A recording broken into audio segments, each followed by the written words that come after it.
Hi, I'm Danita Davenport here today to talk to you about the second stage of healing in the book that we're going through, Healing from Hidden Abuse. Stage 2, Shannon calls education. Education is the stage where, for me, I learned language to put to the things that I was experiencing. Before I started to educate myself about narcissistic abuse, I didn't have the language for what I was going through. I just knew that something was off, something wasn't right. My head felt really confused all the time. My life felt foggy. And as I started to read this book, Shannon gave me language. So she has lots of vocabulary in here that's related to narcissistic abuse. And not only does she list the vocabulary, she explains what it is, and then she gives real life examples.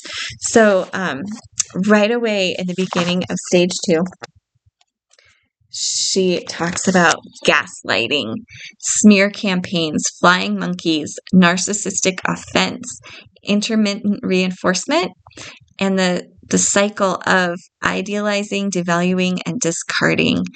And she explains what they are, gives real life examples of each one of them. For example, like flying monkeys. Flying monkeys are the people that take the abuser's side. And there's two kinds of flying monkeys. There's the flying monkeys that really think they are a good person and you're just confused. And so they're sticking up for that good person that they see. Or there's the other, more diabolical flying monkeys that know that you're being abused. They know this is a very manipulative, evil person, but they still think that you should be with them and you should give them the benefit of the doubt and you should forgive and just pray more and still be there for them and don't divorce them. She also talks in this chapter about having empathy and compassion for the abuser from the perspective of, well, they probably went through hard things as a child, or maybe they were abused. And I mean, maybe narcissists were abused as a child and that's why they are the way they are, but that should not be an excuse for continued abuse.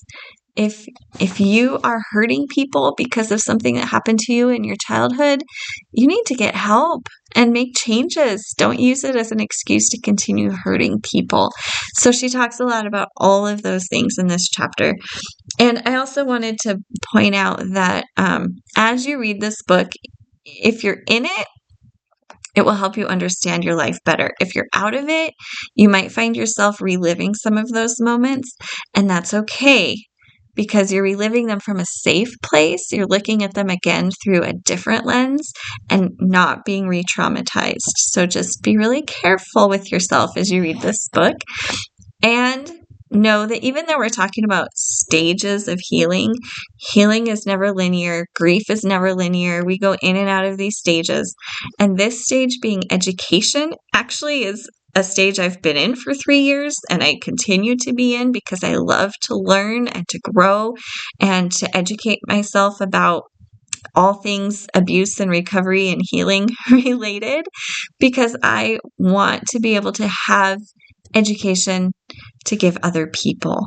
So, stage 2, healing from narcissistic abuse, education.